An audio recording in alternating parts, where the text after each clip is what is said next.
Empresarios levantan su voz frente a Rusinque. El comercio internacional no se decide de espaldas al sector privado. La tensión entre el gobierno nacional y el sector empresarial ha alcanzado un nuevo pico luego de las declaraciones de la ministra de Comercio encargada, Cielo Rusinque, respecto a la participación del empresariado colombiano en las decisiones de política exterior económica, en especial las relacionadas con las crecientes negociaciones con China. La polémica se encendió tras una entrevista radial en la que Rusinque cuestionó que los empresarios reclamaran participación en la firma de un memorando para la adhesión de Colombia a la llamada Ruta de la Seda, iniciativa emblemática del gigante asiático. El presidente de la Asociación Nacional de Empresarios de Colombia, ANDI, Bruce McMaster, reaccionó de forma contundente a las palabras de la funcionaria del gobierno de Gustavo Petro.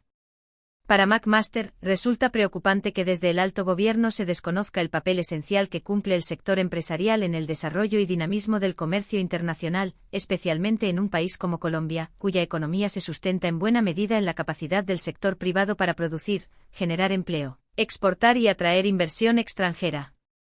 Hoy escuchamos a la ministra de Comercio encargada afirmar que le parecía inaudito que los sectores productivos aspiraran a ser tenidos en cuenta en las decisiones comerciales internacionales.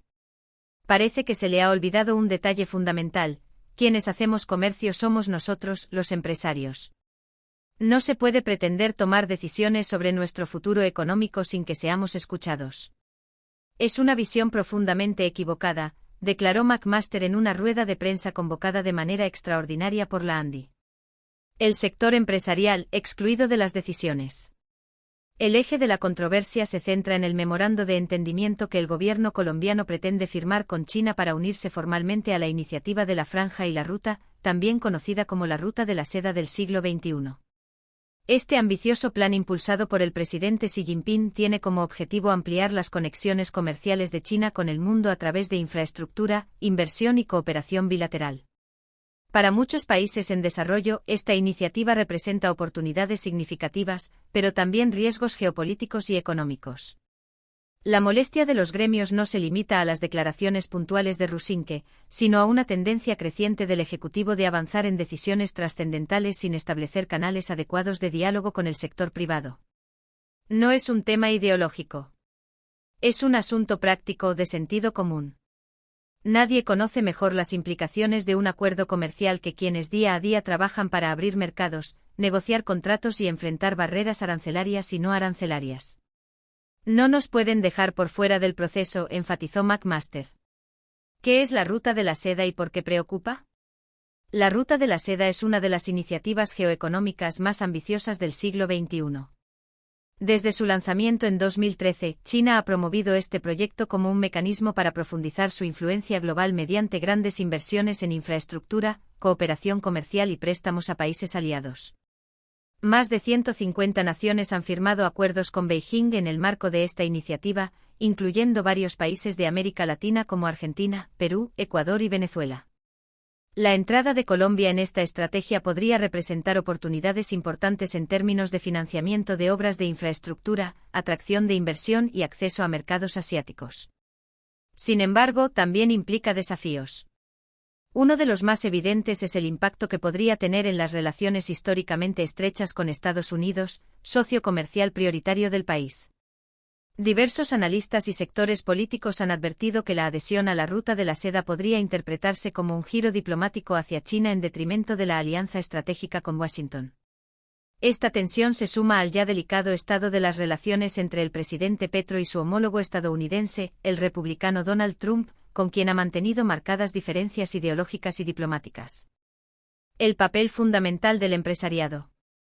Desde el sector empresarial se insiste en que cualquier acercamiento estratégico a un bloque económico debe construirse sobre la base de una concertación amplia y técnica. El comercio internacional no es un campo para la improvisación ni para las decisiones unilaterales. Requiere análisis, estudio de impacto, evaluación de riesgos y, sobre todo, participación activa de quienes conocen de primera mano los retos de competir globalmente, aseguró McMaster. Asimismo, recalcó que si bien los gobiernos son los que firman tratados y memorandos, es el sector privado quien debe ejecutar esas decisiones. Podrán firmar los acuerdos, pero somos nosotros quienes producimos, exportamos, invertimos y generamos divisas. Nosotros somos los que respondemos por el cumplimiento de estándares, por la calidad, por la competitividad. Excluirnos del proceso es condenar esos acuerdos al fracaso. También destacó que las exportaciones son una fuente vital de ingresos para el país, permitiendo no solo fortalecer las reservas internacionales sino también crear empleo y mejorar las condiciones de vida de millones de colombianos.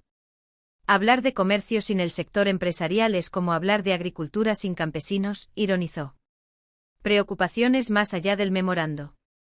El malestar de los empresarios no se limita únicamente al tema del memorando con China. Según han manifestado varios líderes gremiales, existe una sensación generalizada de que el gobierno de Petro ha reducido los espacios de diálogo con los sectores productivos.